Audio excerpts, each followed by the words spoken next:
Aviso também referente aos certificados. Eles serão disponibilizados pelo e-mail em até 24 horas para aqueles que permanecerem no mínimo 75% do tempo da palestra. Muito obrigado e passo a palavra ao professor José Márcio. Muitíssimo grato, Gabriel Pontes. Tem sido constante em quase todas as sessões. Muito obrigado a você, pessoalmente. Bom, então, nós vamos começar uma sessão do GOOP, o Congresso de Gestão de Operações e Projetos em Organizações Públicas. Nós somos um evento relativamente, essa é a 4ª edição, mas numericamente estamos progredindo muito bem. Conforme estava discutindo aqui com a professora Magda Lúcio, nós tivemos ganhos de aprendizagem muito grande com a informatização do evento e aumentamos o número de participantes depois que a gente passou a ter um evento à distância, né? Então, é importante que a gente diga que podemos ter falhas, mas também tivemos ganhos. Essa sessão, especificamente, ela é denominada Gestão de Projetos em Organizações Públicas. Gestão de projetos é algo que está relacionado à profissionalização da gestão pública, né? A capacidade de trazer eficiência, mas também de trazer responsabilidade e transparência para diferentes atividades relacionadas à gestão pública. É uma atividade crescente e nós temos a sorte hoje de ter uma professora da UNB que tem bastante experiência em docência, bastante experiência em gestão, bastante experiência em auxiliar o setor público a conseguir mais resultados, né? É uma professora que tem importância histórica na UNB, porque é uma das fundadoras de um curso novo de graduação da Universidade de Brasília, o curso de Gestão de Política Pública, né, ter exercido papéis de gestão no departamento, como chefe de departamento do Departamento de Gestão de Política Pública e como coordenadora do curso no momento-chave da sua implantação, né? O título da apresentação é Implementação do Relatório de Gestão e Governança de Evidências Auditáveis baseadas em custo. Antes de passar a palavra para a professora Magda, só preciso ressaltar que a professora Magda de Lima Lúcio é docente do Departamento de Gestão de Políticas Públicas da UNB e do Programa de Pós-Graduação em Desenvolvimento, Sociedade e Cooperação Internacional. Dirige o grupo de pesquisa em Instrumentos e Tecnologias de Gestão. Foi presidente da Associação de Ensino e Pesquisa do Campo de Públicas e dirigiu o Departamento de Gestão de Políticas Públicas de 2014 a 2017. Então, a professora Magda tem um histórico muito grande de resultados para a Universidade de Brasília, para a comunidade científica e para a gestão pública, né? Por isso que eu a convidei para a abertura dessa sessão científica de hoje à tarde. Professora, por favor. Obrigada, professor José Márcio. Eu queria imensamente agradecer. José Márcio, nós estamos aqui, nós temos uma jornada, né, como gestores lá na FACE, então, uma pessoa que eu admiro muito, que tem o privilégio de compartilhar, né, momentos muito importantes da constituição do Departamento de Gestão de Políticas Públicas na Universidade de Brasília.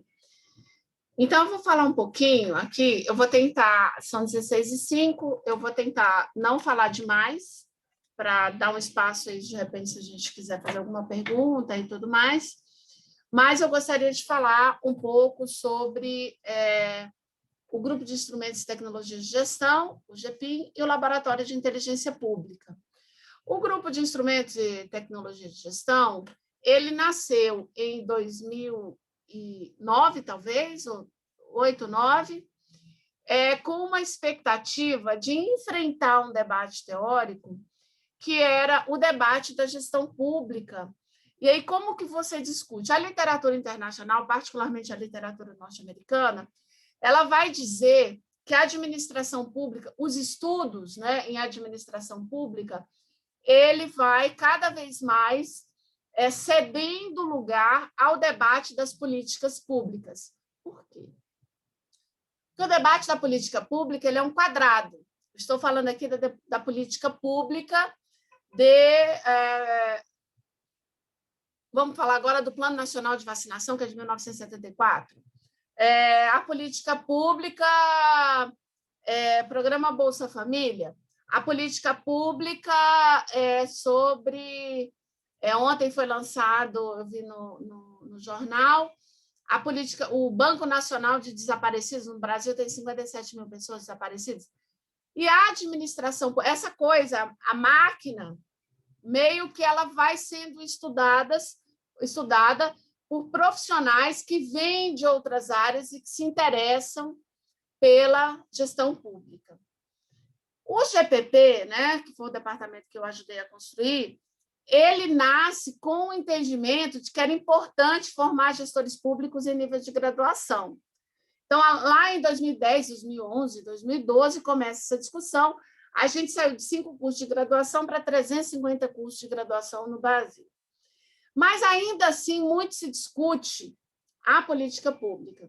E nós, o grupo de instrumentos e tecnologias de gestão, ele queria entender, mas como é que você entende uma coisa gigantesca? Nós pegamos a teoria dos instrumentos de gestão, particularmente a sua versão francesa, e nós começamos a trabalhar, conjugado com o conceito de ação pública, elevando os instrumentos e tecnologias ao nível estratégico e compreendendo esses instrumentos e tecnologias providos de um grau de politicidade interna inerente à própria escolha do instrumento, que muitas vezes até é inconsciente. O que é isso? Isso se trata de uma coisa simples, que é você pegar os instrumentos de gestão, desde um instrumento de contratação até um instrumento normativo, e entender onde ele vai mexer e onde ele vai transformar efetivamente a administração pública. Bem-sucedidos. Não seria exagero dizer que nós criamos uma escola, temos doutorados, mestrados já com essa abordagem, várias outras pessoas discutindo, conjugado os instrumentos de gestão com o conceito de ação pública, e aqui eu vou parar só para falar mais sobre uma categoria, que na administração pública nós mobilizamos uma categoria que se chama tecnopoliticidade. Por quê? Porque na administração pública nós tem um texto meu sobre isso, que ele vai falar sobre os tempos quadrienais e os tempos perenes. O que são os tempos quadrienais? O tempo da eleição. A cada 4 anos, nós mudamos o gabinete central do país, o gabinete central do Executivo e a Câmara, no caso aqui vou falar só de Brasília, né? Vou utilizar a unidade União, Câmara Federal e Senado Federal. Então, nós mudamos a concepção que estava em curso nos 4 anos anteriores, ou não, e nós temos o tempo perene. Quem é o tempo perene? Nós. Nós atravessamos governos e contribuímos com todos os governos. O pesquisador e a universidade ele tem que se preparar para cumprir a sua missão, qual seja auxiliar o país a encontrar melhor desempenho, a encontrar melhores alternativas. E, para tal, nós nos preparamos. De posse desses construtos, né, que não vou entrar aqui muito em detalhe, nós evoluímos o conceito dos instrumentos e tecnologias de gestão para o Laboratório de Inteligência Pública. O que é inteligência pública? Lembram que a gente trabalha com BI, Business Intelligence? Então, que tal Public Intelligence?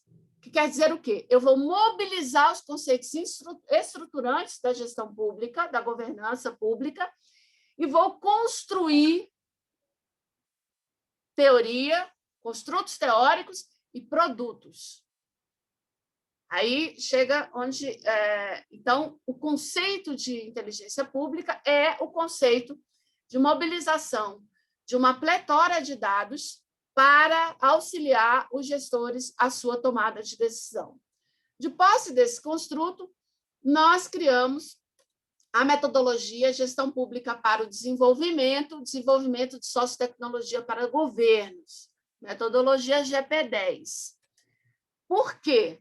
Porque nós precisamos ser capazes de intervir diretamente dentro de projetos nacionais robustos que alcancem 210 milhões de habitantes.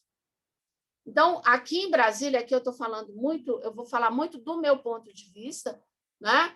Eu trabalho com a unidade União, estou trabalhando hoje com municípios, mas trazendo o município para dentro da União, para que a União consiga entender o que é o município. Trabalhei muito daqui para lá e agora de lá para cá. Por quê? Porque é muito importante que nós tenhamos projetos estratégicos de desenvolvimento, projetos que consigam mobilizar os recursos internos, orientar a formação de recursos humanos e orientar a alocação de gastos, né, de custos, construção de riquezas em projetos de médio e longo prazo. E, para isso, para um projeto de longo prazo, eu tenho que mobilizar o quê? Os jovens. Eu não posso ter jovens que concluem o ensino básico que não são capazes de dominar as 4 operações básicas de matemática e são incapazes de ler e escrever com fluência em língua portuguesa. É o caso do Brasil hoje. Nós temos um dos piores desempenhos da educação básica do Brasil. Então, nós fomos convidados pela Secretaria de Educação Básica do Ministério da Educação para que pudéssemos contribuir com isso. Então, nós já tínhamos a metodologia, nós já tínhamos criado o relatório de evidências auditáveis de gestão e governança, que trata-se de um modelo de gestão, um modelo gerencial que fundamenta a sua base de informações a partir dos custos das prefeituras. Então, nós vamos trabalhar agora na implementação em 3.000 prefeituras e nós vamos construir o relatório de evidências auditáveis, que vai me dar 2 produtos, um relatório gerencial e um relatório chamado nível de serviço comparado. Então, nós vamos criar um nível de serviço em todas as prefeituras, em todas as secretarias municipais de educação, onde elas vão poder se comparar entre si. E aí, daí, nós vamos depreender as boas práticas, as práticas adequadas e as práticas inadequadas. Ninguém será punido. As boas práticas nós queremos que sejam disseminadas. As práticas inadequadas, nós vamos jogar toda a nossa força para diminuir essa inadequação, para dirimir e, quem sabe, extinguir, porque dentro de uma prática inadequada, nós temos crianças que não estão tendo a melhor educação. E todo e qualquer brasileiro tem direito à melhor educação que esse país possa ofertar, independentemente de seu local de moradia e da sua origem socioeconômica. Então, é muito importante esse projeto, né? Esse projeto ele está se dando totalmente na forma remota, ele está se dando por meio de uma equipe que nós estruturamos de estudantes de graduação, principalmente do GPP e da contabilidade, da administração nós temos alguns, mas são 45 estudantes em que nós construímos um organograma, basicamente uma equipe 1:3, e cada 3 estudantes cuidam de 70 prefeituras, atendendo, tirando dúvidas e fazendo o processo de implementação do relatório. Então, veja, este REAG são 2 propriedades intelectuais registradas em nome da Universidade de Brasília. Então, nós estamos implementando um outro ganho que o Brasil teve, que foi a finalização, a regulamentação do Marco de Ciência, Tecnologia e Inovação em 2017, e nós estamos implementando. Qual é a nossa glória? Nós estamos fazendo isso nas ciências sociais aplicadas. Isso é algo mais específico, mais concernido às hard science, né? Mas nós estamos conseguindo fazer isso porque nós estamos suprindo uma lacuna que é de prover informações de excelente qualidade para que o gestor, independente de onde seja a sua prefeitura, possa tomar decisões com informações de boa qualidade. E, neste caso, para definirmos exatamente o que são informações de boa qualidade, nós decidimos falar em evidências auditáveis, são prestações, que são informações que ele já presta para os tribunais de contas, seja eles estaduais, municipais ou tribunais de contas da União. Então, seria uma discussão de prestação de contas, a auditoria daria aí uma robustez para que ninguém fique falando, mas eu não concordo porque essa evidência aqui no meu estado, aqui no meu município. Não. Todas as informações que nós vamos utilizar, elas já estão disponíveis no tribunal, no portal da transparência. O que nós fizemos foi pegar essas informações que são financeiras, passar pelo nosso modelo e sair daqui uma informação gerencial com um valor heurístico, né, que seja capaz de tomada de decisão.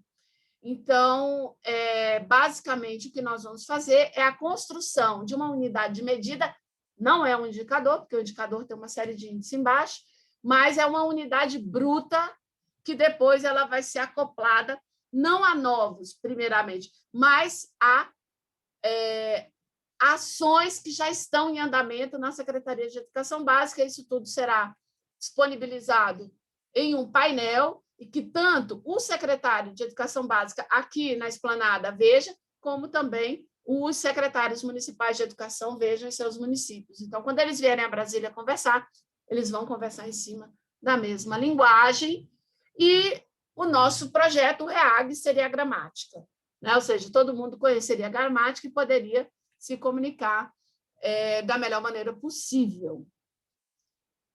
Outra questão importante, né, que eu gostaria de colocar a universidade a serviço de um projeto de desenvolvimento, seja ele municipal, seja ele estadual, seja ele União Federal, ou seja ele um cluster, seja ele regional, seja um grupo. Mas nós precisamos pegar toda essa inteligência brutal acumulada. Onde estão as maiores inteligências do país? Nas universidades federais. E nós precisamos mobilizar esse grupo de pesquisadores altamente capacitados, altamente competentes, e criar um espaço de segurança para que eles também possam fazer gestão de projetos. Então, eu queria falar o seguinte, para concluir. Ao mesmo tempo, nós somos disseminadores de inovação e tecnologia, porque nós estamos fazendo a disseminação do nosso produto, que são 2 propriedades intelectuais, no nosso Centro de Desenvolvimento Tecnológico, e, ao mesmo tempo, nós temos esse papel disseminador interno, que é de melhorar as condições internas para que mais professores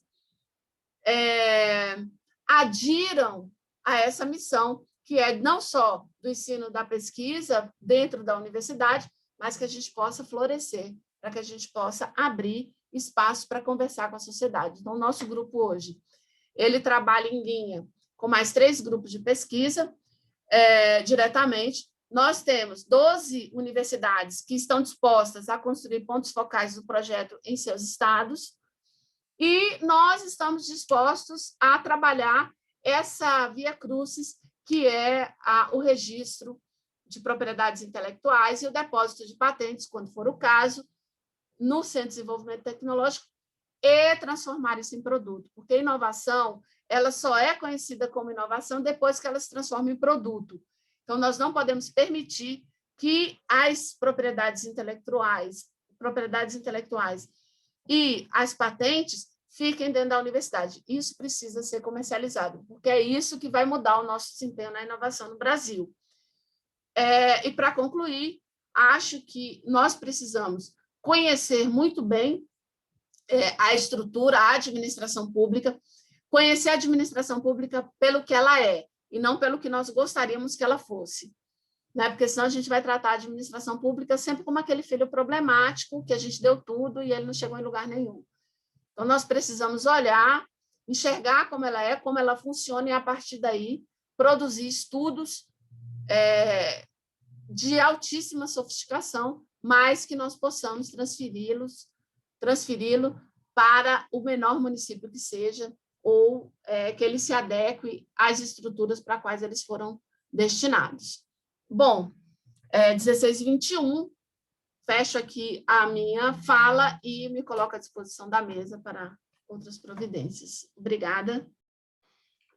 Professora Magda, brilhante apresentação, né? Alguém que tem nome na área, mas não só resultado, experiência com um projeto verdadeiro de alcance muito grande.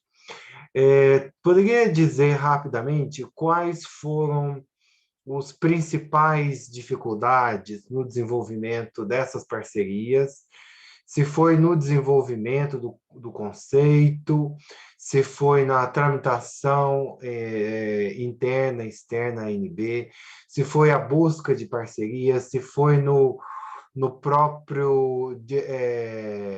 na própria gestão do projeto, na medida que ele começou a acontecer. Quais foram os principais desafios e como que esses desafios foram superados? Eu acho que a aprendizagem muito importante que pode ser compartilhada com a comunidade de gestores, mas também com a comunidade acadêmica, incluindo alunos e professores.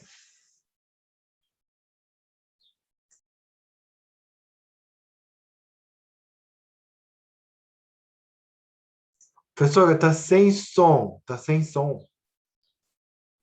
Então, a Vanessa está aqui, né? A gente teve a oportunidade, vou falar aqui. Sem som novamente, professor. Ué, ele está desligando sozinho. Eu abro, ele fecha. Mas, enfim, a Vanessa aqui, a gente já teve a oportunidade de trabalharmos juntas com a Mariana também, né? Quando elas estavam fazendo doutorado, nós fizemos a primeira formulação de estratégia da EBSER. Então, realmente foi uma aventura, né? Nós temos um modelo de planejamento estratégico, que neste momento a gente está meio que... nós não estamos nos ofertando para fazer planejamento estratégico, porque nós teremos que automatizar alguns procedimentos, e como a gente está trabalhando nesse outro projeto que é tão grande, mas isso aqui está na prateleira para a gente pensar adiante. Quais são as dificuldades? Eu acho que a dificuldade é de ser inaugural. Eu acho que aí você tem um espectro bastante abrangente. Então, assim, quando eu olho para todo esse processo, a gente vê a universidade com uma potência gigantesca e ela não consegue transformar essa potência em algo sofisticado e transferível para outros lugares.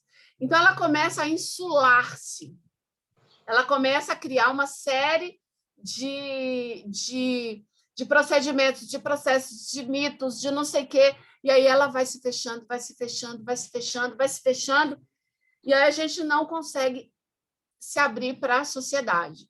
Eu acho que o Marco de Ciência e Tecnologia, ele legisla, ele normatiza isso quando ele cria a extensão tecnológica, que é basicamente com o que a gente está trabalhando, mas acho que os desafios são gigantescos.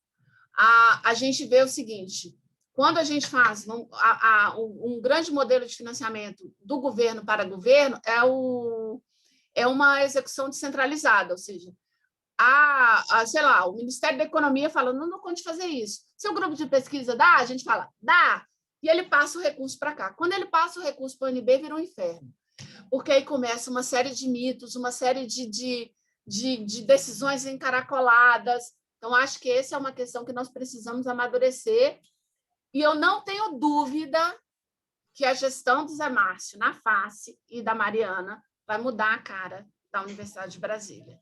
Não tenho dúvida. Sabe por quê? Porque a gente sabe fazer diferente.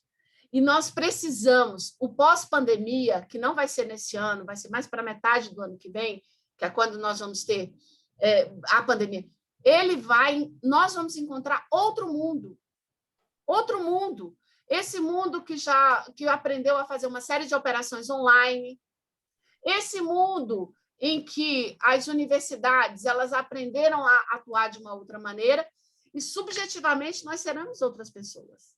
Então, acho que nós estamos aqui, eu acho que tanto o GOP quanto o PI Lab, né, que foi depois o que a gente desdobrou, o GPIM, o Brasil precisa muito da gente. O Brasil vai precisar muito da gente. A gente vai criar, e o Marco de Ciência, Tecnologia e Inovação nos autoriza a fazer uma série de arranjos, a se vincular a universidade com universidade, a vincular a universidade com empresa e por aí vai, que nós podemos lançar mão sem nenhum tipo de medo. Né? Eu acho que a gente também, aqui a gente tem uma outra linha de pesquisa, e dentro do REAG também a gente discute isso, mas tem uma linha pura sobre a assimetria entre gestão e controle, que as pessoas ficaram com muito medo do controle, por um lado, e, por outro lado, utilizam, entre aspas, o controle para não executar com excelência a sua tarefa. Para concluir, Zé Márcio, eu queria dizer que o Brasil está muito comprometido com o mais ou menos bem feito. Você compra uma... Só um pouquinho. A gente compra uma mala brasileira, ela é mais ou menos, ela quebra, né? Você compra um apontador brasileiro, ele é mais ou menos.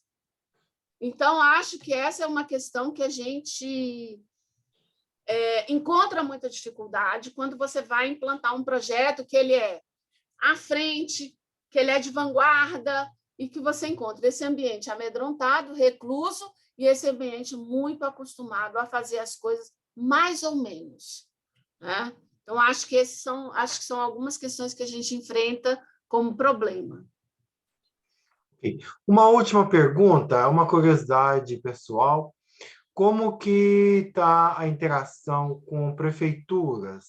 Como que eu imagino que tem uma diversidade muito grande. Nós sabemos que existem prefeituras muito grandes, existem prefeituras muito pequenas e algumas bem geridas profissionalmente, outras, vamos dizer, nada profissionalmente.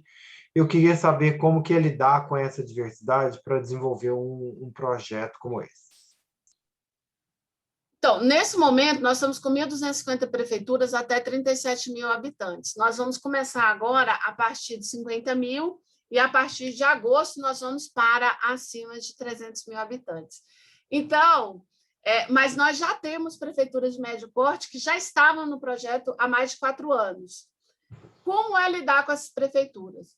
As pequenininhas, a gente tem a nossa equipe aqui que vai suprindo as lacunas de lá. E as maiores, a gente vai dialogando com o staff mais amadurecido para que eles possam fazer a implementação do lado de lá.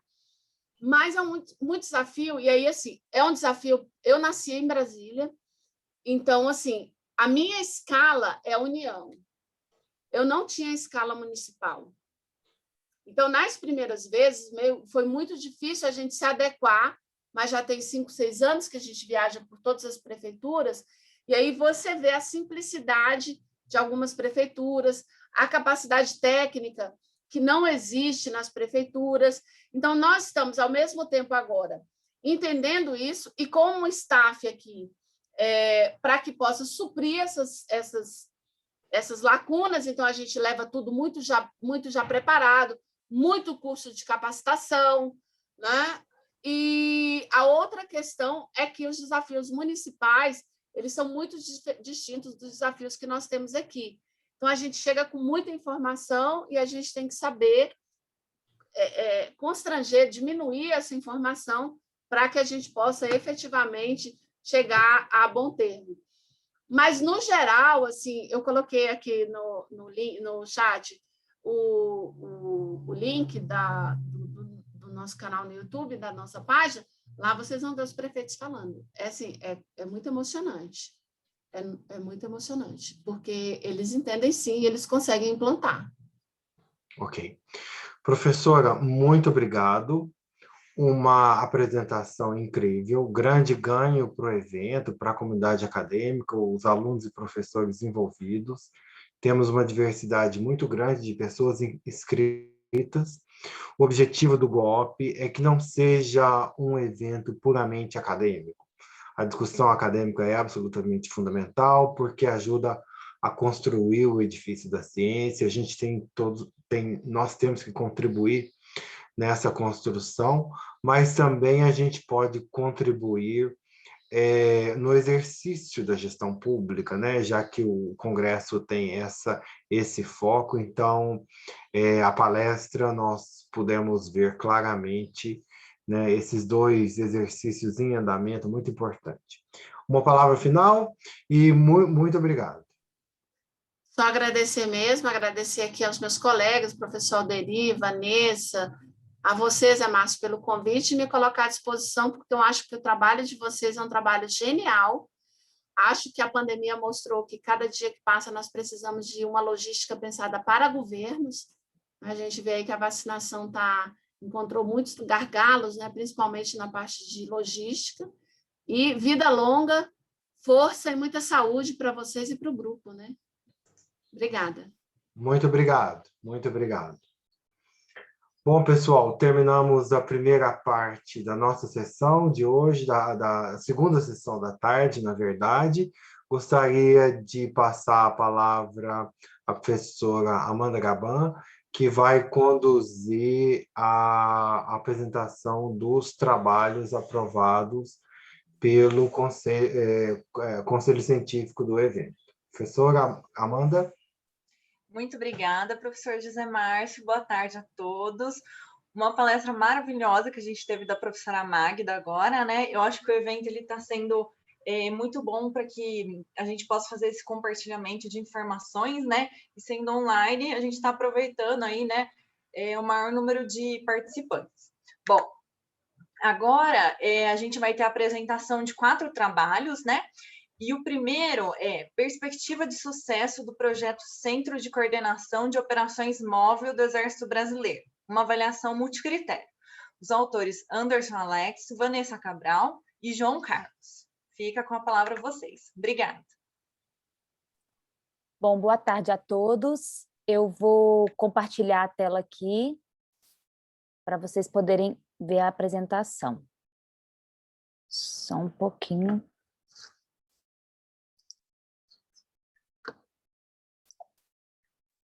É claro que não vai dar certo do jeito que eu queria, né? Espera aí. Fecho aqui, venho aqui, cancelo.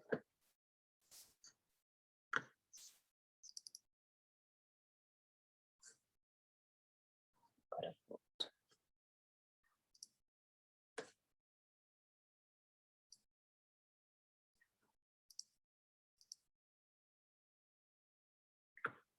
Estão conseguindo visualizar a apresentação? Alô? Amanda? Sim, está aparecendo. Sim, Vanessa. Obrigada. Qualquer coisa pode me parar, tá? Se no meio da apresentação eu não estiver escutando, eu vou colocar só o tempo aqui para eu me organizar. Bom, então, boa tarde a todos. Eu queria agradecer a todos que estão aqui para visualizar o nosso trabalho e também os demais trabalhos. Gostei muito da palestra da professora Magda, né? É um exemplo, eu gosto muito de trabalhar com ela, professora, sabe disso, né? Bom, eu vim aqui para apresentar o trabalho do meu orientando, na verdade, ex-orientando, né? Já que ele já defendeu na especialização do Exército com o Departamento de Administração, o Anderson Alex, que não pôde estar aqui hoje, porque está em missão. Então, eu estou com a missão de apresentar o trabalho dele. Bom, o trabalho tem o título Perspectiva de Sucesso do Projeto Centro de Coordenação de Operações Móveis do Exército Brasileiro, uma avaliação multicritério. Bom, o EB, né, o Exército Brasileiro, ele busca a ampliação da proteção à sociedade brasileira decorrente do emprego da Força Terrestre, FT, na garantia dos poderes constitucionais, da lei e da ordem, e na cooperação com o desenvolvimento nacional e da defesa civil, conforme previsto no artigo 142 da Constituição Federal de 88. A diversidade dos aspectos físicos no ambiente operacional do Brasil gera dificuldades no comando e controle. Tecnologias avançadas de transmissão de voz, de dados e de imagens possibilitam as trocas de informação e ligações necessárias, minimizando as limitações do equipamento. Dessa forma, o objetivo desse trabalho foi analisar, por meio do método de avaliação multicritério, a perspectiva de sucesso do projeto Centro de Coordenação de Operações Móveis para o Emprego Estratégico de Força Terrestre. Aqui eu chamo a atenção para a palavra perspectiva de sucesso. Isso porque o projeto ele não foi concluído, ele está ainda em operação. Então, a ideia foi captar o que os militares veem como a possibilidade de sucesso desse projeto, enquanto ele ainda não é finalizado. O referencial teórico, ele passa por 3 temas, eu não vou entrar aqui em detalhes, mas só para ficar, só para ressaltar mesmo. Primeiro é sobre o escritório de projetos do Exército, o segundo é sobre o sucesso do projeto, e o terceiro é a avaliação de sucesso nas normas nas normas para elaboração do gerenciamento e acompanhamento de projetos no Exército Brasileiro. Ou seja, o próprio Exército, ele tem quando ele constrói um projeto, ele coloca já os indicadores sobre a avaliação do sucesso daquele projeto. Bom, os métodos e técnicas de pesquisa estão aqui esclarecidos, né? Em relação aos dados base, eles são primários e secundários, né? Primários porque foram coletados a partir de informações de militares e secundário porque tem dados que foram coletados a partir de documentos. É de natureza aplicada, a abordagem ela foi tanto qualitativa quanto quantitativa, o objetivo, esse trabalho foi descritivo e exploratório. Os procedimentos técnicos, houve uma pesquisa de campo, justamente por conta desse projeto, e uma pesquisa documental. E a temporalidade foi uma pesquisa transversal. O métodos e técnicas de pesquisa, a gente trouxe aqui resumidamente o que é o modelo de análise multicritério, que foi justamente o método que nós usamos aqui para a tomada de decisão. Trata-se de uma metodologia voltada para analisar situações complexas a partir de um conjunto de indicadores qualitativos e quantitativos, incluindo indicadores financeiros, físicos, de insumo, de processo, de produto e de resultados, que pode ser utilizado tanto para apoio à decisão, como também com um conjunto de técnicas analíticas. O mesmo autor, Silveira Júnior, afirma que a metodologia multicritérios de apoio à decisão pode ser aplicada de forma eficaz em diversas áreas do conhecimento, tanto no apoio ao processo decisório, quanto na avaliação e na análise de decisões. Ai, gente. Aqui. Bom, para utilizar esse método, o MCDA, uma das primeiras atitudes que são necessárias são a identificação dos elementos de avaliação, os pontos de vista fundamentais e os pontos de vista elementares. Esses pontos de vista, eles são identificados a partir de grupos focais com stakeholders que compreendem aquele elemento de estudo, né? Aqui tem um exemplo mostrando quais foram os pontos de vista fundamentais e a transformação dele em pontos de vista elementares. E o rótulo da pesquisa era a seguinte: perspectiva de sucesso no emprego operacional do COP-MV, né? E aqui os pontos de vista fundamentais foram elegidos como 5: comando e controle, movimento e manobra, inteligência, logística e proteção.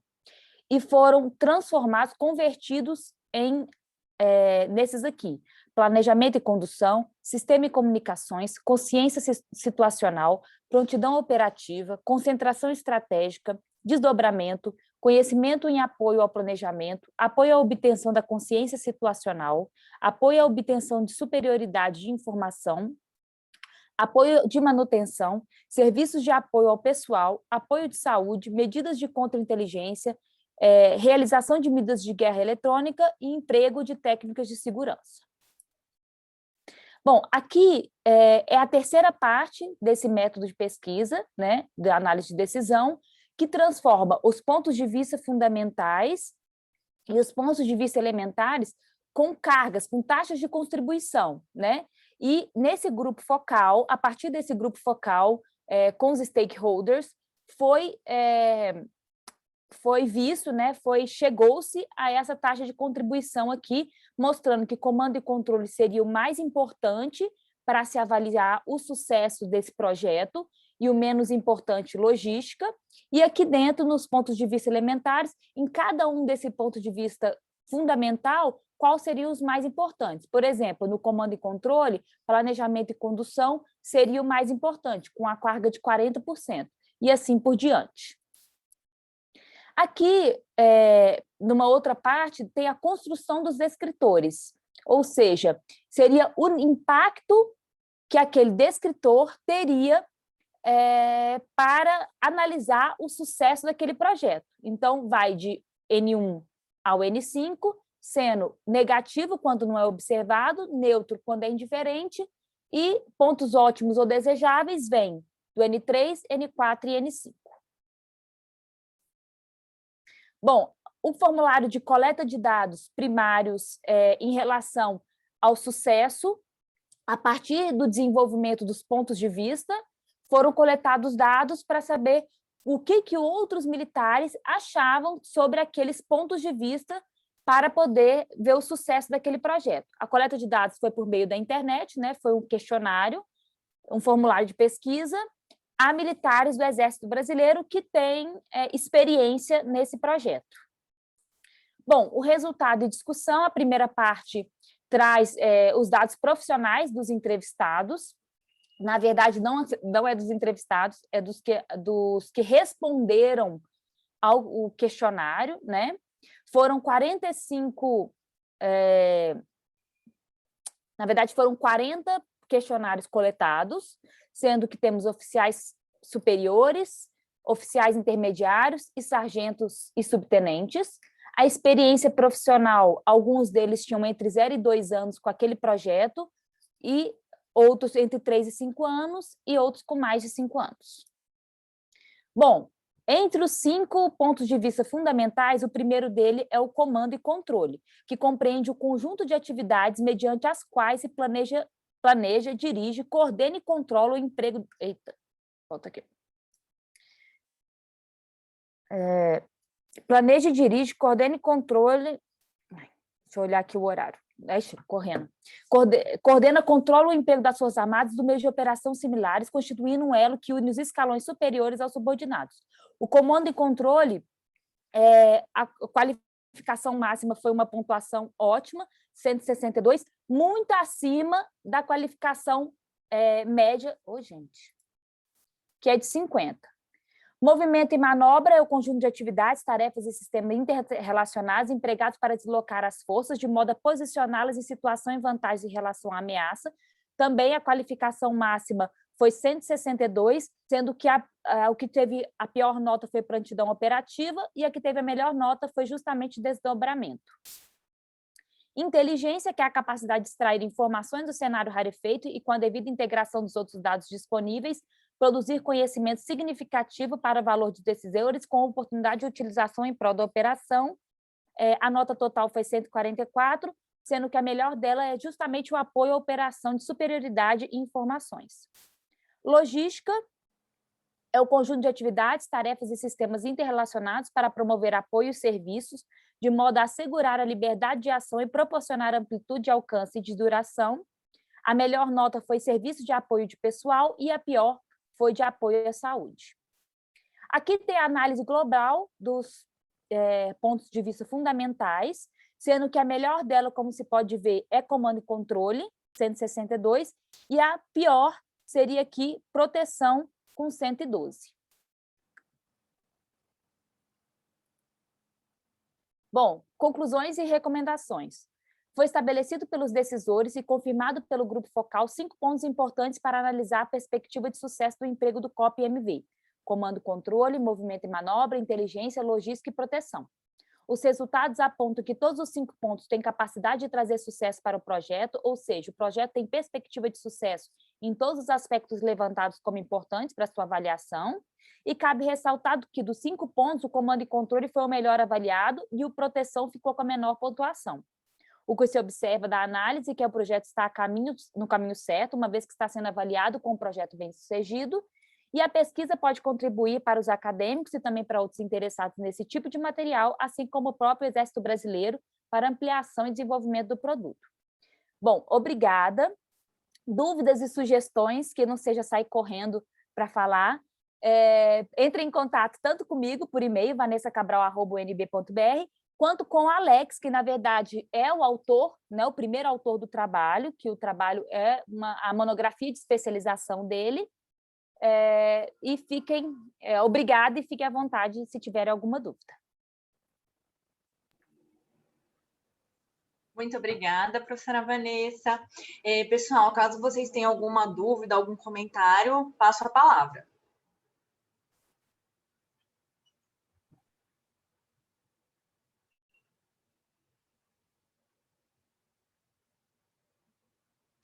O professor José Márcio. O método de análise multicritério pode ser considerado adequado para fazer o estudo? Olha, foi o método que nós escolhemos, né, para fazer essa análise, e foi muito interessante porque o próprio Exército ele já tinha uma forma de fazer, né, no projeto já tinha uma forma de fazer a análise daquele projeto.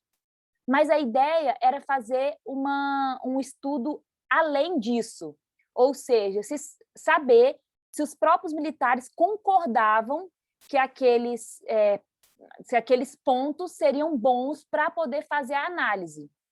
Ou seja, se aqueles 5 itens seriam adequados para ver se existe o sucesso naquele projeto.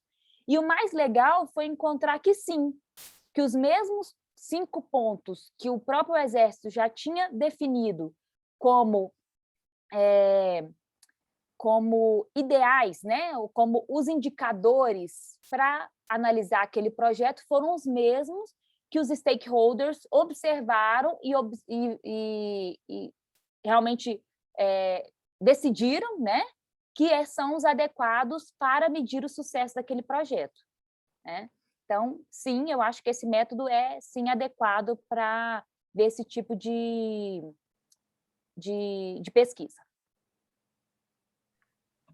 Professora Alderi, parabéns, Vanessa, pela excelente apresentação, né? E também por considerar ele. Obrigado, professor. Obrigado, professor Alderi, né? Ele é a fonte para a gente ter usado inspirado, né, o uso dessa técnica de pesquisa, sim. Muito obrigada, Vanessa, pela apresentação, aí a você, ao Anderson e ao João Carlos também. Pessoal, dando em sequência, agora a gente vai para o segundo trabalho, reflexões sobre metodologia de gestão de projetos, estudo de caso na Embrapa Cerrados. Os autores Camila Lopes da Costa Silva e Jonilton Costa Souza. Fiquem à vontade aí para testar a apresentação, passo a palavra. Boa tarde a todos, estão me ouvindo? Boa tarde. Estamos escutando. Boa tarde, Camila. Vou projetar agora. Boa tarde, professor Jonilton. Aqui. Pode ficar à vontade, Camila, de fazer as apresentações. Obrigado.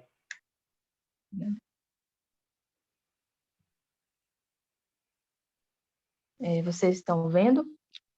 Sim, Camila. Bom, vamos começar. O título do trabalho é Reflexões sobre Metodologia de Gestão de Projetos, Estudo de Casos na Embrapa Cerrados. Ele foi escrito por mim, Camila Lopes, do Propaga. Atualmente eu sou mestranda do Programa de Pós-Graduação em Agronegócios, e pelo professor Jonilton, que é do Programa de Pós-Graduação em Gestão Pública e também é professor na Faculdade da UNB de Planaltina. Esse trabalho ele foi originado do meu trabalho de conclusão de curso no ano de 2016. Bom, para iniciar e para dar contextualização à importância do porquê esse trabalho seria importante, a gente tem o marco do New Public Management, que surgiu nos anos 70, principalmente na Grã-Bretanha e nos Estados Unidos, nos governos de Thatcher e de Ronald Reagan. Ele tinha um objetivo de dar maior racionalidade ao serviço público, mais transparência. Então, difundir práticas de gestão estratégica, né, ações direcionadas para aumentar a competitividade e a racionalidade em organizações públicas, né? E, nesse contexto, a busca por métodos, técnicas e ferramentas que levem o setor público a minimizar falhas, tanto no planejamento quanto na execução dos projetos, é essencial. E para os institutos de pesquisa públicos, que eles têm demandas da sociedade cada vez mais urgentes para atender, com recursos cada vez mais escassos, isso é ainda mais importante.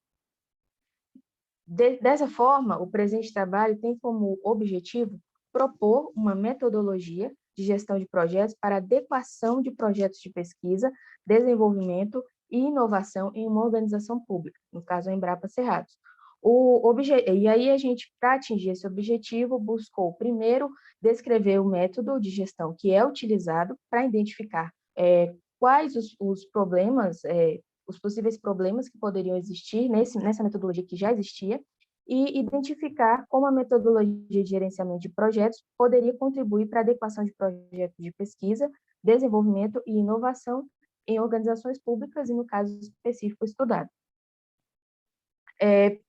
Como base, nós utilizamos principalmente as definições de projetos e gerenciamento de projetos, e aí tem a definição do PMI e de Canavai e Warburton para projetos, que consideram os projetos 3 aspectos importantes, que eles são empreendimentos guiados para apresentar um resultado singular, possuem um começo, meio e fim, então, portanto, são temporários, e são elaborados progressivamente, ou seja, em etapas ou estágios.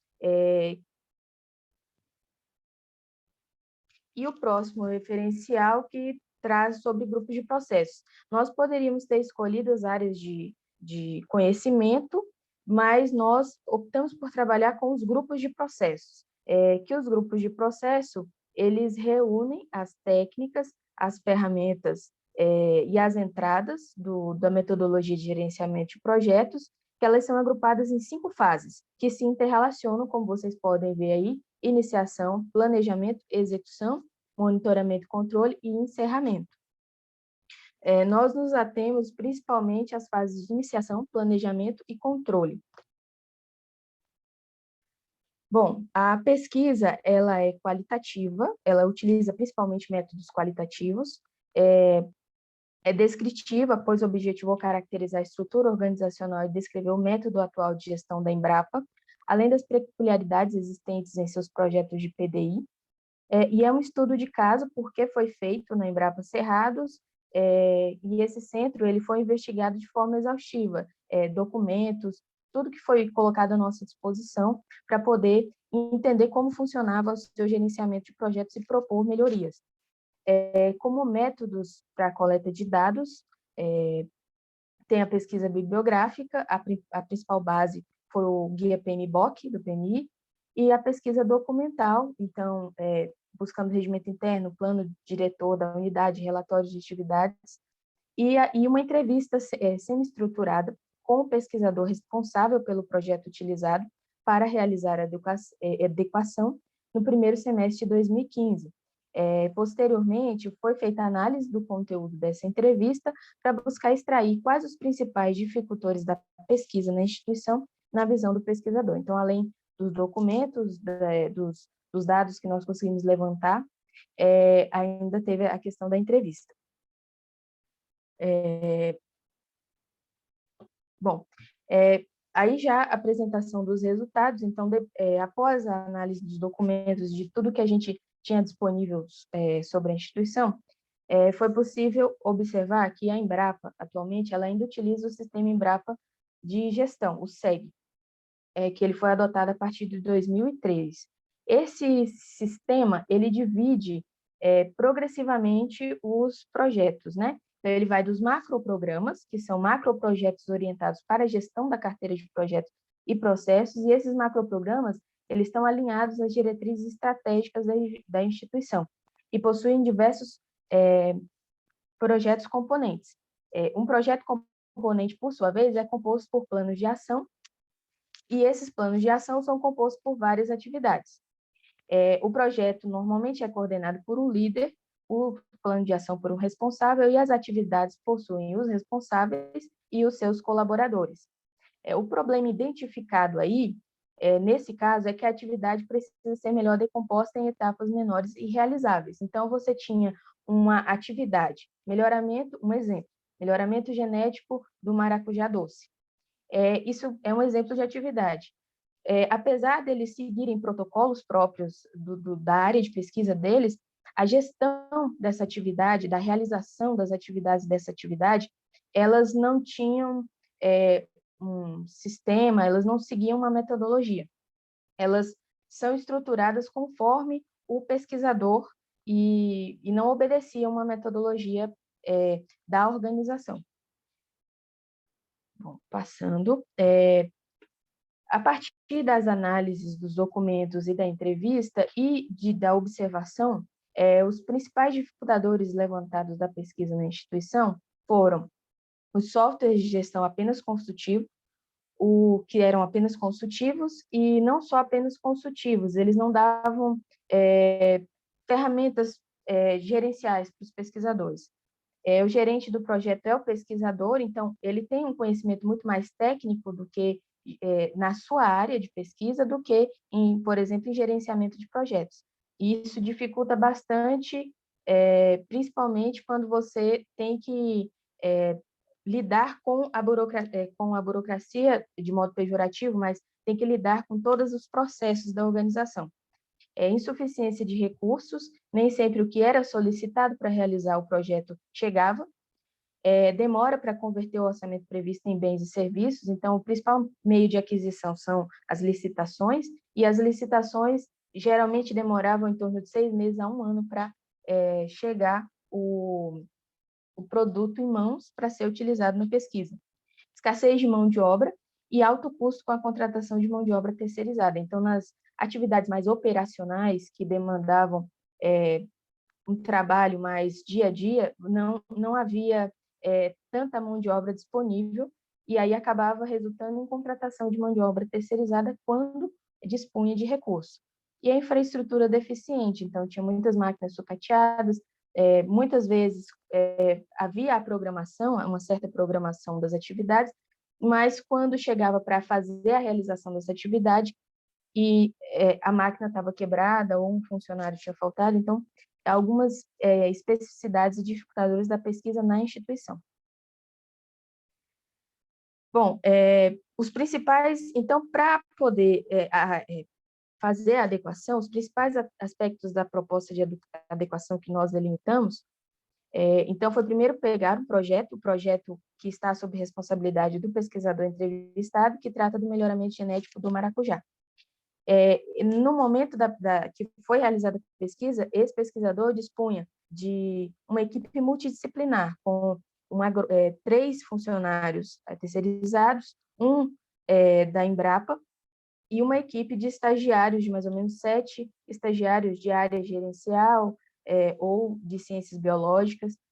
E aí, posteriormente, na iniciação, a gente colocou para elaborar o termo de abertura, então, o projeto teria um termo de abertura com orçamento já proposto, as partes interessadas, datas de início e término, declaração de escopo, os principais riscos aí, por exemplo, a licitação, a aquisição dos insumos para pesquisa, por exemplo,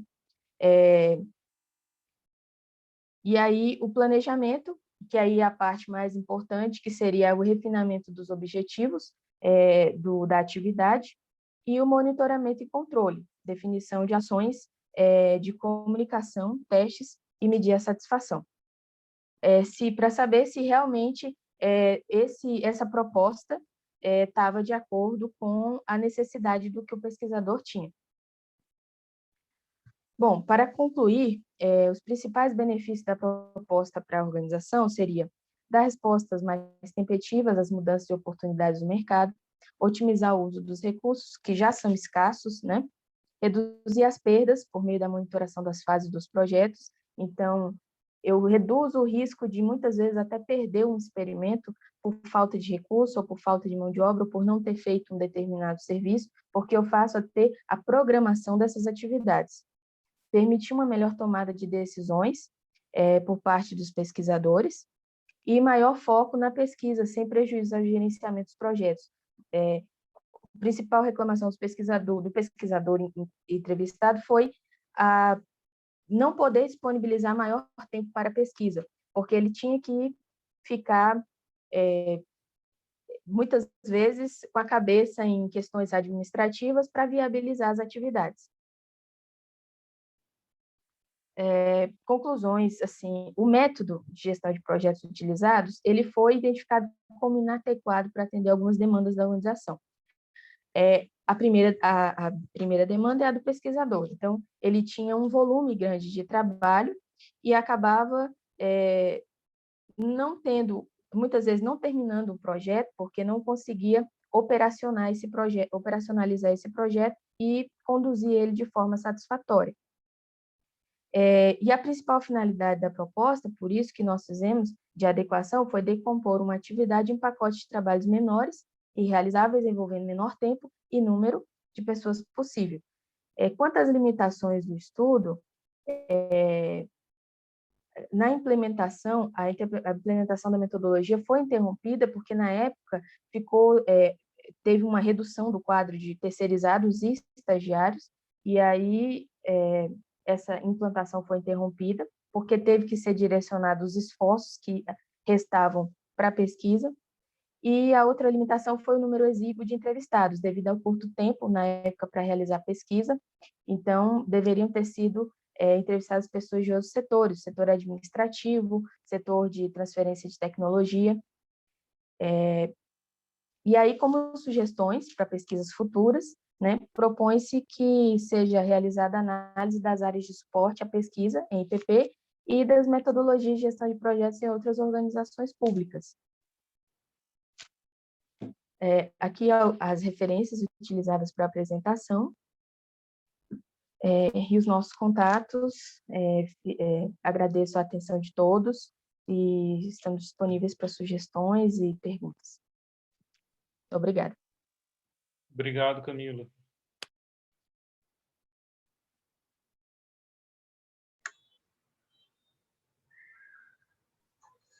Muito obrigada, Camila, muito obrigada, Joanilton, realmente um excelente trabalho e demonstra mais uma vez a importância que a Embrapa aí tem no nosso país, né, como instituição de pesquisa também. O professor José Márcio, ele tem duas perguntas para vocês. Os pesquisadores da Embrapa poderiam fazer capacitações em gestão de projetos? Sim, quer que eu leia as duas primeiro ou você responde? Desculpa. Pode ler as duas, aí depois eu respondo. Então, os pesquisadores da Embrapa poderiam fazer capacitações em gestão de projetos e, mesmo sendo pesquisadores altamente especializados, haveria espaço para essas capacitações? Sim, eles têm disponível, a própria Embrapa disponibiliza para os pesquisadores especializações em diversas áreas, inclusive, por exemplo, especialização em gerenciamento de projetos. Esse pesquisador, que foi inclusive um pesquisador que eu trabalhei, ele fez um curso rápido, não chegou a fazer a especialização, mas se interessou bastante por o tema, e identificou, na metodologia de gerenciamento de projetos, a partir desse curso rápido, ele identificou que seria de grande ajuda para o problema que ele tinha no dia a dia do gerenciamento das suas pesquisas. Então, eles têm disponível, tanto pela Embrapa para realizar, e eles podem fazer, assim, à medida que tenham necessidade. E, para fazer a implantação, eles contam com diversos... O quadro, a equipe deles costuma ser multidisciplinar, então, eles têm estagiários da área de gestão, da área de ciências biológicas, e eles podem fazer contratação de pessoal terceirizado para auxiliar tanto na gestão quanto na parte da pesquisa. Então, isso também depende de recurso, mas eles podem fazer e isso ajudaria a fazer a implantação dessa proposta.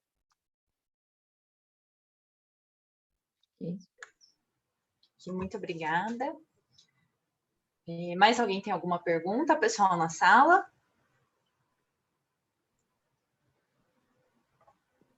Professora, só fazer uma contribuição.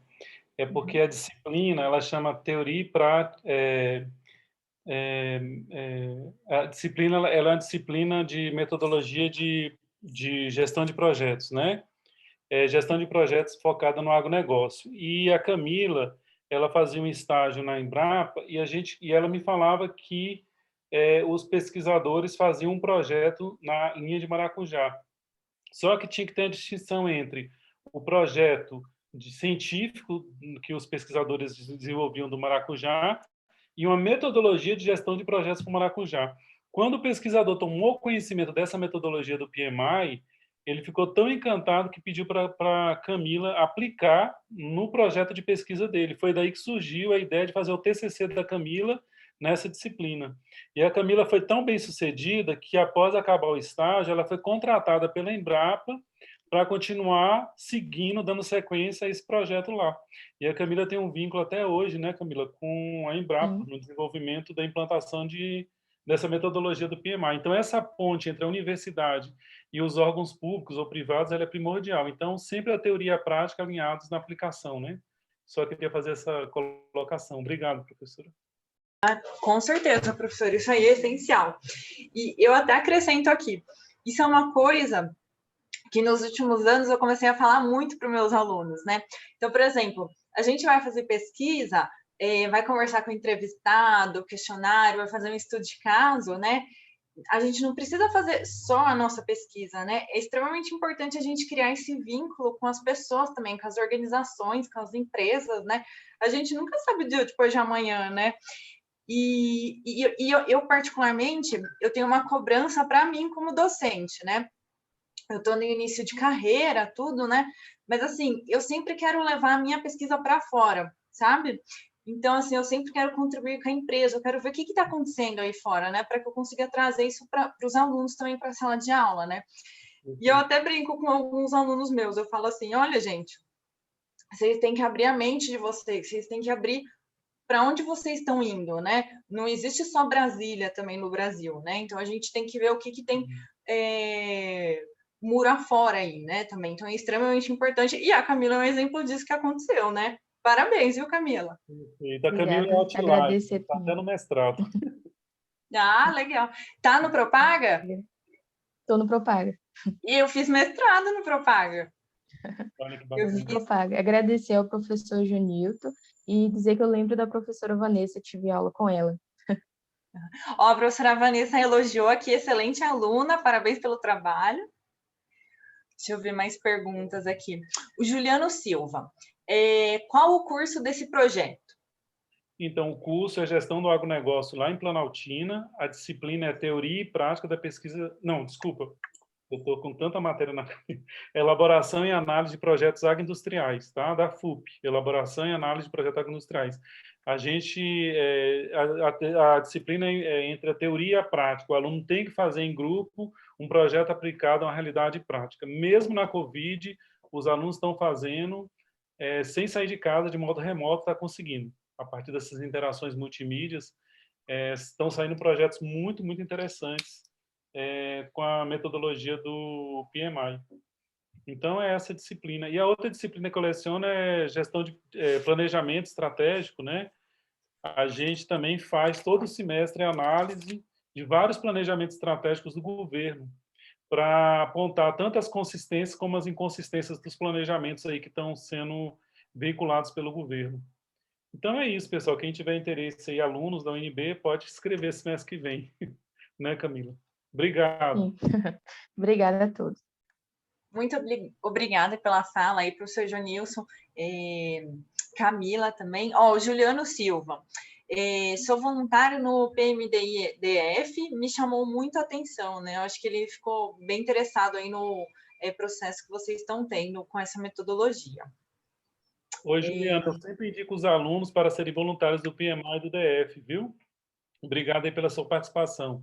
Querendo entrar em contato, só mandar um e-mail para mim, jonilton@unb.br. Obrigado.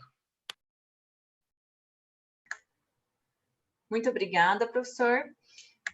Dando sequência agora para o nosso terceiro trabalho de apresentação, o gerenciamento do desempenho de processos do simulador construtivo Combater. Os autores João Alexandre Lopes Franzoni e professor José Márcio Carvalho. Passo a palavra. Muito obrigada. Olá, obrigado, Amanda. Minha vez de apresentar um trabalho, né? O primeiro autor é o João Alexandre Franzoni, mas hoje ele está envolvido com uma missão e não pôde comparecer. Então, eu vou fazer a apresentação do trabalho. Deixa eu compartilhar a tela aqui.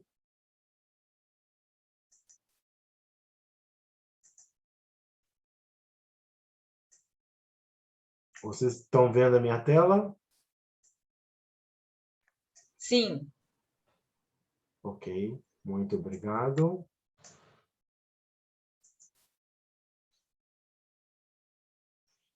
Muito bem.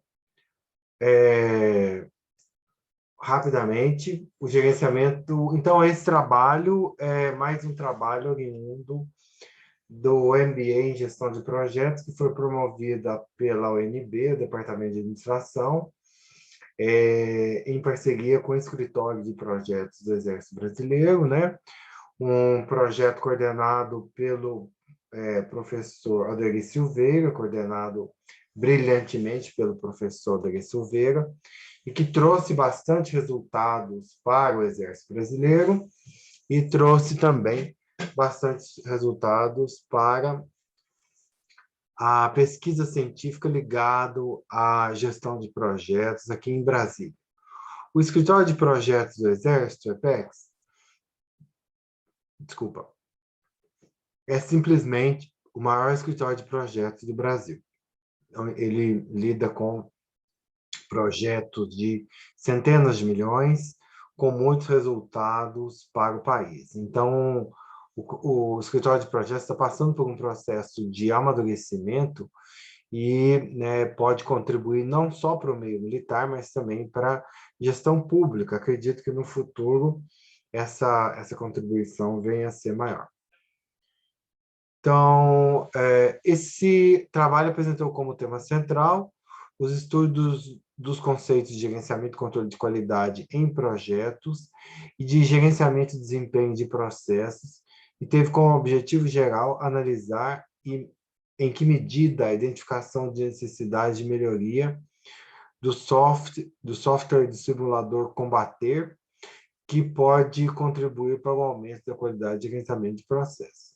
Então, esse software é usado em exercícios de simulação militar, que são exercícios muito grandes, muito dispendiosos e que podem envolver uma movimentação muito grande de pessoas e recursos, inclusive recursos financeiros.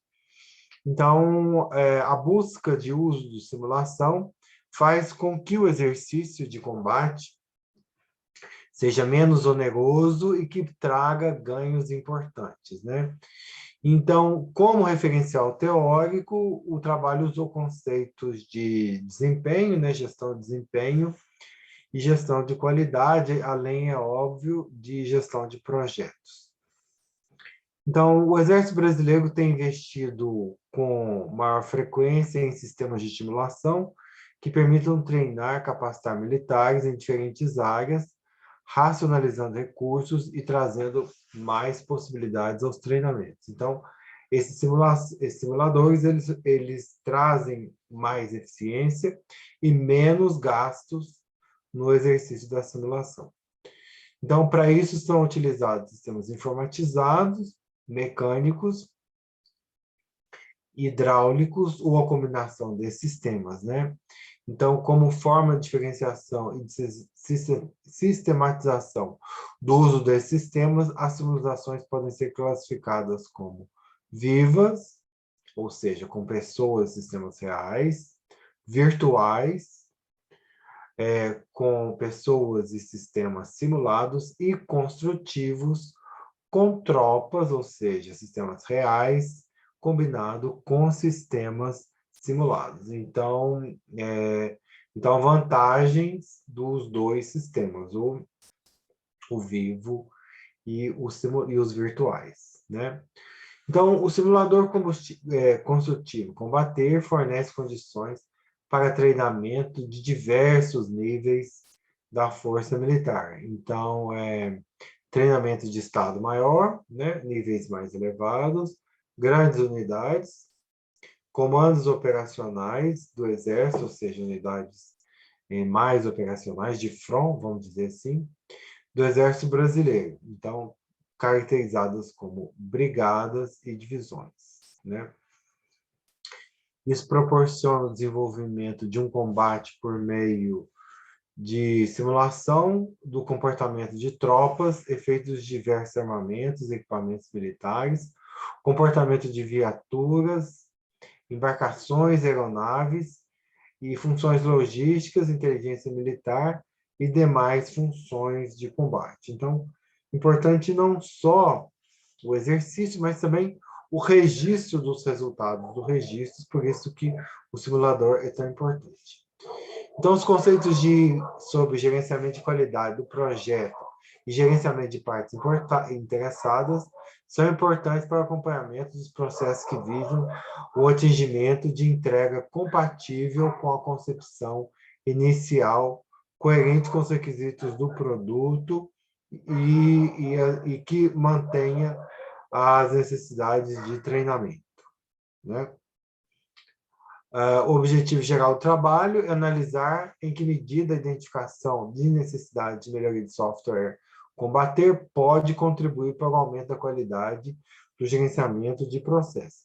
Então, a gente percebeu como um exercício de simulação, o uso do software, como algo que precisa ser avaliado, um projeto ou um programa que precisa ser avaliado. Então, é importante que essa mensuração seja feita exatamente para que níveis mais elevados de aumento de qualidade no processo possam acontecer.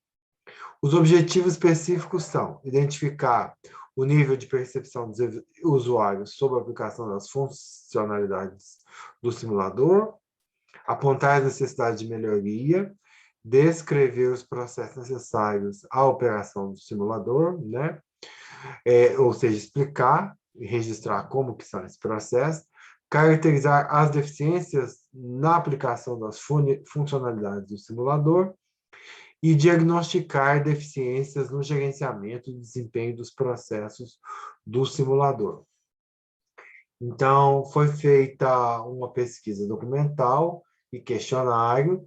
Então, o uso dessas duas metodologias permitiu gerar os dados para que o trabalho pudesse ser feito, né? Dessa maneira, por meio de um corte de temporalidade transversal, buscou-se realizar uma verificação dos processos referentes ao controle e manutenção do software simulador combater.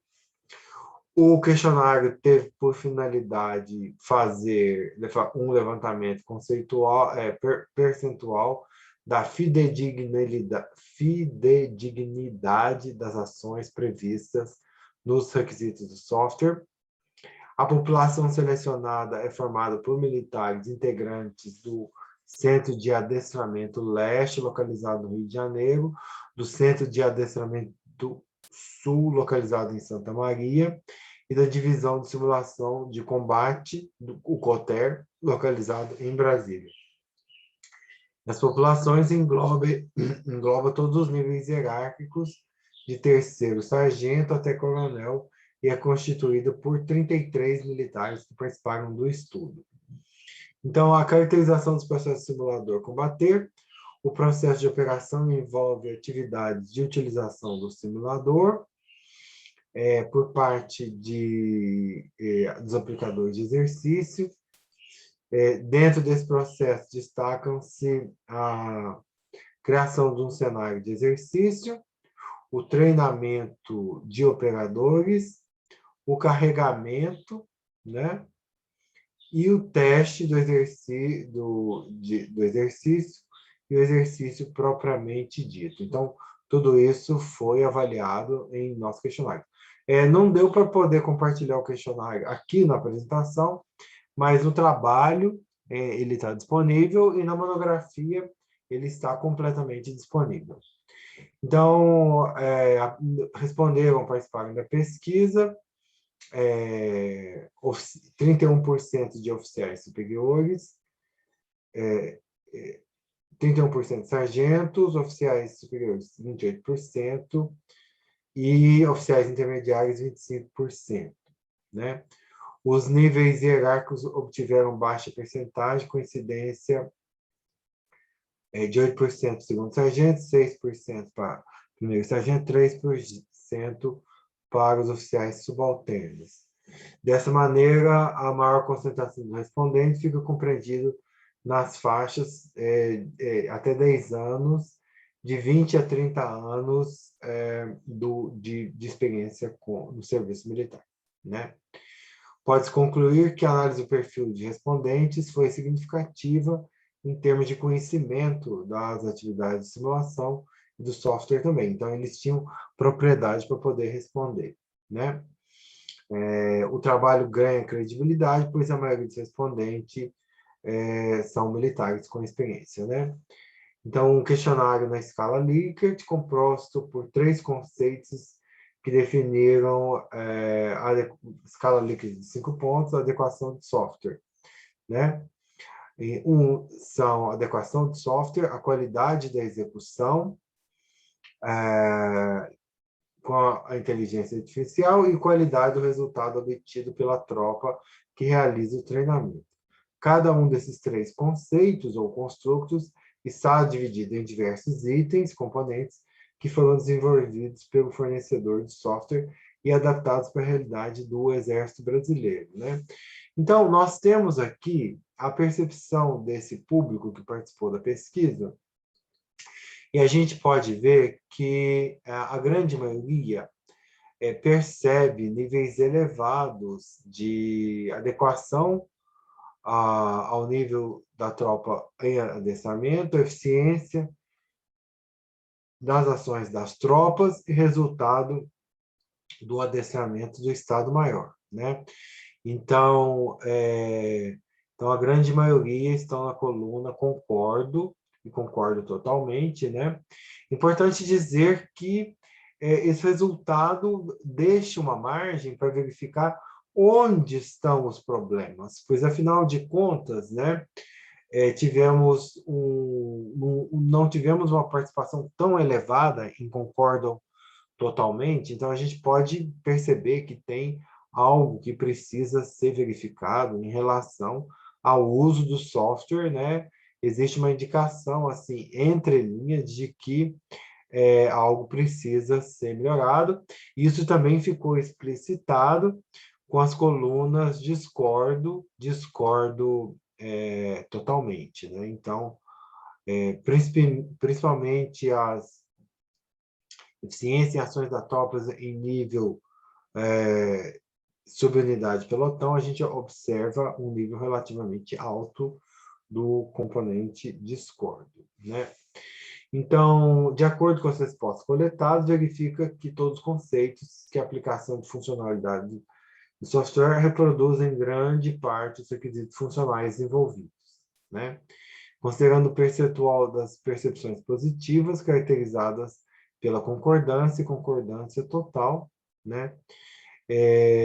Então, 85%, aproximadamente, de avaliação positiva entre os respondentes. Então, o simulador construtivo Combater oferece à tropa terrestre oportunidade para adestramento e planejamento militar e cumpre as suas funções, né? Desculpa, nós fizemos também uma análise de documento e também isso também foi condizente com os resultados do questionário que foi aplicado no universo que foi indicado, né? Então, em uma definição militarizada, podemos afirmar que a simulação militar é a reprodução de uma atividade militar ou de uma operação de material de emprego militar, empregando equipamentos, software e infraestrutura, né? Então, a simulação viva, a simulação virtual e a simulação construtiva, né? Tem vantagens cada uma, né? Mas a simulação construtiva, como a gente viu anteriormente, pela análise do questionário e também pela análise dos documentos que analisamos, teriam vantagens, né? Então, observou-se que existe espaço para melhoria de software e para aplicação do software, né? Então, as interfaces dos resultados da pesquisa documental sugerem para um aumento de qualidade de gerenciamento de processos e um incremento de melhoria nos seguintes processos. Atualização são os itens que compõem os diferentes construtos, né? Atualização do banco de dados doutrinários, testes de cenário, instruções sobre metodologia e aplicação de exercícios de simulação construtiva, ordem de serviço para assistência técnica presencial, termo de recebimento de serviço, gerenciamento de banco de dados e gerenciamento de relatório técnico, né? Por fim, concluiu-se que a análise de processo e funcionalidade do simulador Combater, o gerenciamento e desempenho de processos de sua operação e manutenção possui um elevado nível de qualidade, a despeito de oportunidades para melhoria.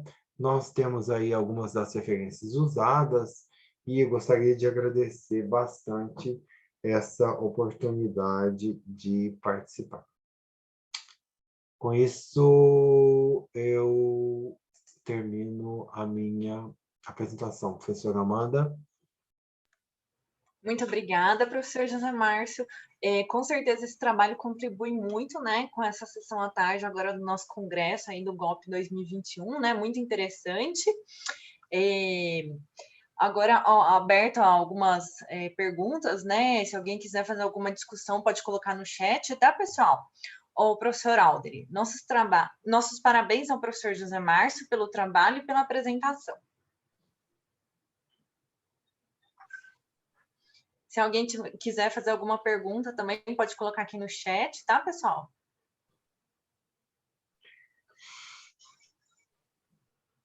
Professora, eu só queria acrescentar que o escritório de projetos do Exército, eu já mencionei rapidamente, ele está mais avançado em termos de maturidade em gestão de projetos. Ele já passou por um processo de customização de diferentes normas de gestão de projeto para suas necessidades específicas e também tem repassado, embora isso possa ser acrescentado muito mais, tem repassado essa experiência para a gestão de projetos nos programas e projetos do próprio Exército, né? Então, eu acredito que essa maturidade que eles estão atingindo, na medida do possível, em algum momento no futuro vai poder ser compartilhada com outras organizações que atuam com gestão pública. Com certeza, professor.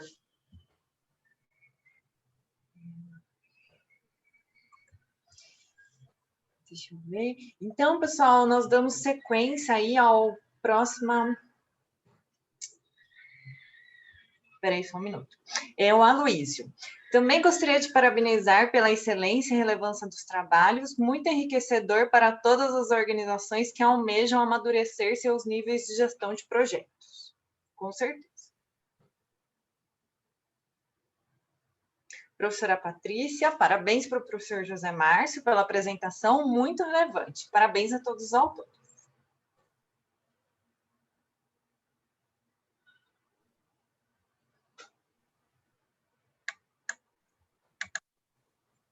Muito obrigada, professor José Márcio, pela apresentação. Muito obrigada aí pelo João Alexandre, né? Então, damos sequência para a última apresentação do dia, o último trabalho, que é o quarto, a institucionalização da política de gestão de risco na Polícia Rodoviária Federal à luz da teoria institucional. Os autores, Ellen Rodrigues, Nádia Zilotti e Valdo José.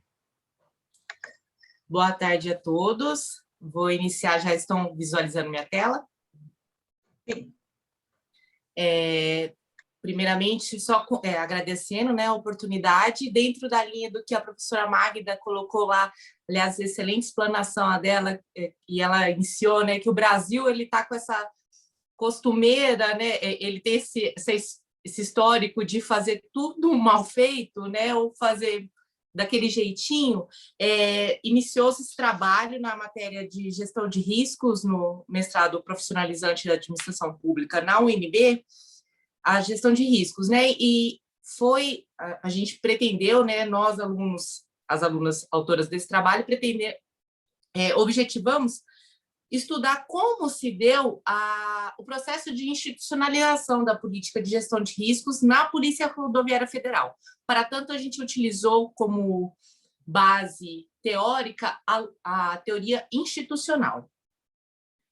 O resumo desse trabalho, brevemente, né, ele, dentro desse contexto de gestão de projetos também e de gestão de riscos, a administração pública como um todo, ela tem voltado o seu olhar para tornar mais eficiente, né, a gestão.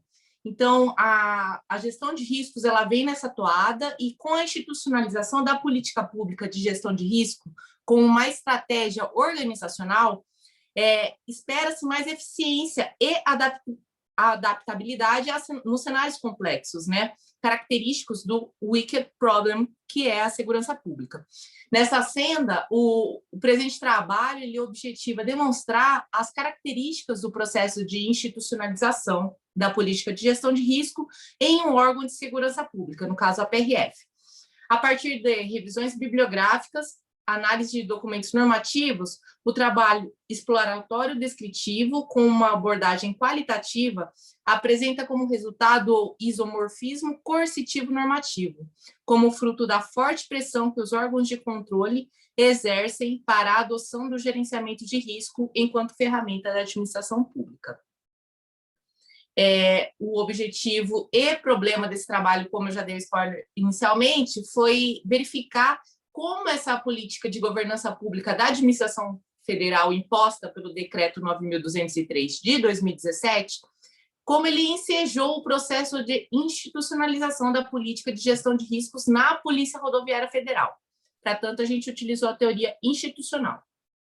O trabalho está estruturado dessa maneira, né? Na introdução, a gente trouxe a importância da gestão de risco como uma ferramenta de antecipar cenários e melhorar o gerenciamento da administração pública como um todo, e como ele é necessário, especialmente em se tratando de políticas públicas como segurança pública, né? A gente fez toda essa contextualização e, como referencial teórico, trouxemos uma breve síntese do que é a PRF no Sistema de Segurança Pública Federal, e esse também foi uma janela teórica que nós vislumbramos, porque há poucos trabalhos em administração pública voltados, né, com olhar para os órgãos de segurança pública. A PRF, não sei se é conhecimento de todos, mas ela tem uma vasta capilaridade, ela atua em diferentes ramos da segurança pública, e por isso se faz tão necessário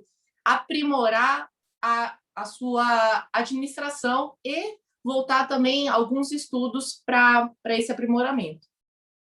Trouxemos os modelos de gestão de riscos na administração pública também, no referencial teórico, e a teoria institucional, especialmente no Zucker 1993, que ele traz, só resumindo brevemente, a teoria institucional ela vai mostrar como se dão os processos, né, como as instituições elas se originam, né, nas organizações públicas. Pode ser por mimetismo, imitando outros órgãos, outras ações, pode ser coercitivo, derivado de alguma penalidade, o que é muito rotineiro com os órgãos de controle, né, eles muitas vezes impõem processos que antes não eram utilizados, isso ocorre muito na segurança pública também, ou normativo, que foi o conjugado que ocorreu. O decreto de 2017 impôs um modelo de governança pública para os órgãos da administração federal, e os órgãos de controle começaram a incisivamente fiscalizar a segurança pública como um todo, sob a luz desse decreto, ou seja, os órgãos policiais, no caso a Polícia Rodoviária Federal, que foi o nosso recorte, né? Ele foi obrigado a implementar ações de gerenciamento de risco. Não porque ele viu essa necessidade, não, pode-se dizer que foi também uma maneira top-down, né? Porque não só um decreto estava obrigando esse olhar, como também os órgãos de controle como um todo estavam auditando a Polícia Rodoviária Federal sob a luz da gestão de riscos. Para isso, a gente utilizou como metodologia um documento de 2018 da Polícia Rodoviária Federal que institucionalizou, né, que publicou uma política de gestão de risco. Utilizou também alguns questionários de percepção para avaliar se as pessoas que trabalham, os gestores projetos, né, e processos, se eles realmente têm conhecimento do que é gestão de riscos e desse instrumento de política de gestão de riscos, e trouxemos como resultados, aqui já fiz, trouxemos como resultado o pouco conhecimento que a população analisada na Polícia Rodoviária Federal possui sobre esse documento, sobre essa portaria de gestão de riscos, sobre essa política de gestão de riscos. Então, eu trouxe aqui nas considerações, né, que essa portaria ela não ganhou a projeção necessária entre os servidores do órgão, a ponto de, ao menos, iniciar um processo de habitualização inerente à institucionalização de processos organizacionais. Um dos motivos para a falta de efetividade pode ser a inexistência de metodologias para a sistematização da política de riscos no órgão. Afinal, os resultados verificaram que a política de gestão de riscos ela apenas valeu-se de menções rasas sobre os frameworks ISO e COSO-RM, sem, contudo, adotar um modelo próprio. Traduzindo aqui, o que foi a portaria 320 da Polícia Rodoviária Federal? Nada mais foi do que uma replicação do que outros órgãos estavam colocando como um instrumento pro forma, mero red tape. Eles trouxeram internamente, publicaram, falaram, olha, temos uma política de risco. Só que a lei sozinha, sem mudança cultural, ela não traz muito, ela não traz substanciais mudanças. E foi isso que nós verificamos nesse trabalho. Depreende-se a forte influência dos órgãos de controle para a implementação da gestão de riscos na administração pública federal e também na PRF. Porém, como se verificou, a simples menção de modelos considerados referenciais internacionais nas normativas do TCU e de outros órgãos federais não garantiram sua aplicabilidade. Embora a literatura revele a colaboração da classe de auditores para a disseminação de práticas de gestão de riscos na administração pública federal, este processo foi formalizado na PRF sem um debate integrado entre as unidades desconcentradas e os servidores, que efetivamente atuam na área. O desconhecimento sobre as reais necessidades, a reformulação de papéis, formas de prestação de contas e definição segura de responsabilidades pode ser apontado como uma causa da estagnação da política de gestão de riscos no órgão. Trazendo, assim, uma breve síntese do que o trabalho angariou. Trouxe as referências teóricas e, no mais, eu fico à disposição para os questionamentos que muito contribuirão para o aprimoramento desse trabalho. Obrigada.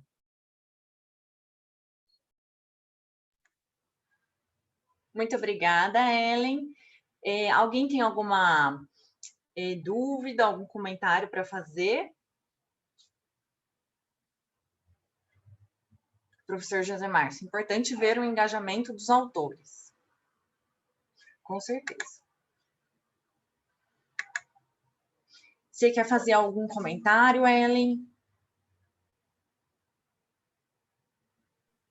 Só agradecer mesmo, foi uma experiência muito positiva, eu espero aprimorar o trabalho para apresentar em outras publicações. Obrigada. Muito obrigada. Professor José Márcio, você quer a palavra?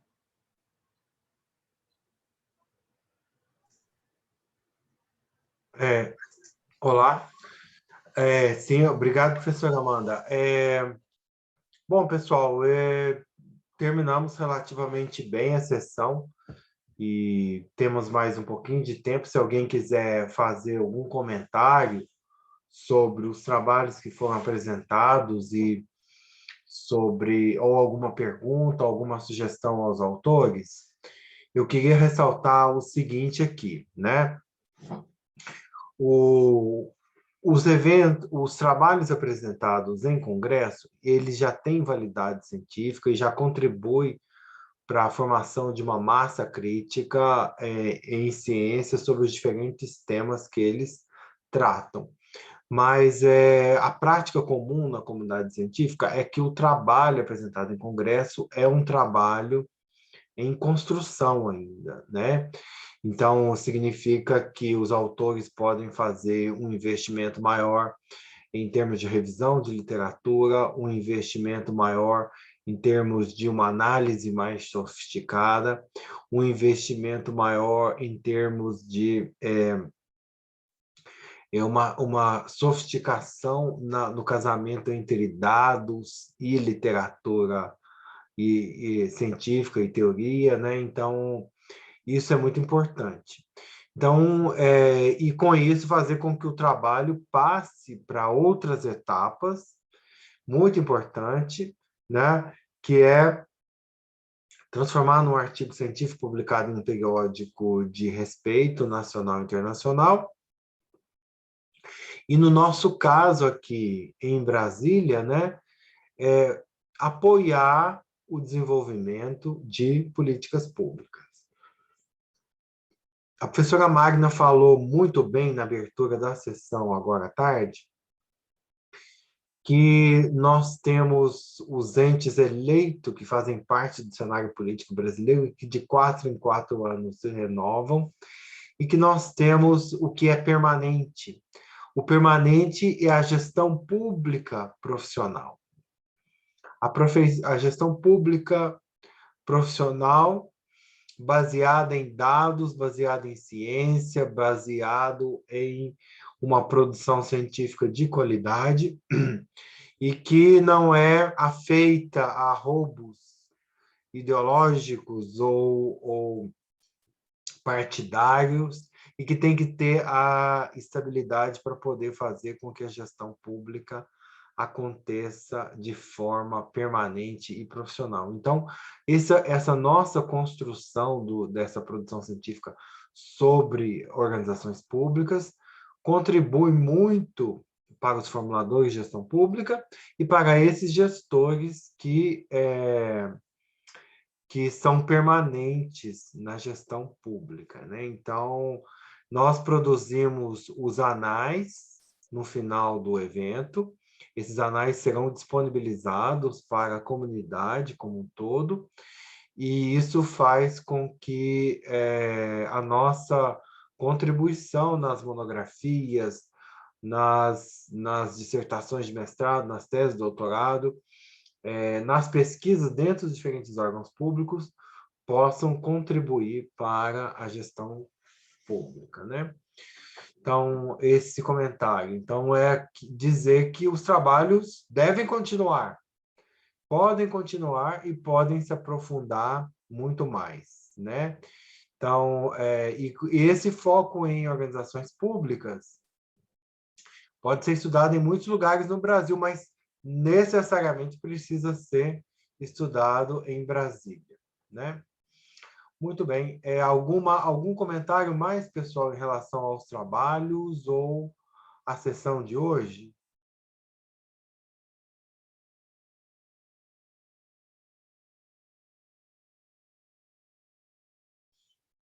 Professora Amanda?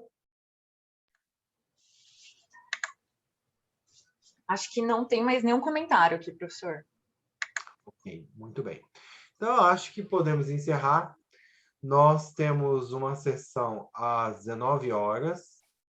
A sessão é focada em gestão de projetos. É uma mesa redonda. As mesas redondas têm um perfil diferente das sessões científicas. As mesas redondas, o foco é científico também, mas o foco principal é no exercício da gestão. O exercício da gestão pública. Trazemos gestores que têm uma formação científica consistente, mas que têm o benefício da experiência da gestão pública com resultados já alcançados, né? Então, o que é muito importante também é uma outra característica do nosso evento, do GOOP, que é permitir com que sejam compartilhadas experiências de gestão de relevo, né? Então, a sessão das 19 horas vai ser focada em gestão de projetos. Queria agradecer bastante a intermediação muito profissional da professora Amanda Gaban, já envolvida na UNB há vários anos, como voluntária, como professora, como mestranda, né?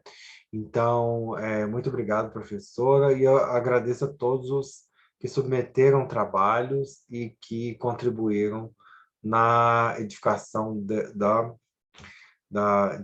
produção científica relacionada à gestão de projetos e operações em organizações públicas. Gabriel, acho que podemos encerrar. Bom, então agradeço a todos pela presença, agradeço ao professor José Márcio, e a partir desse momento eu vou encerrar a gravação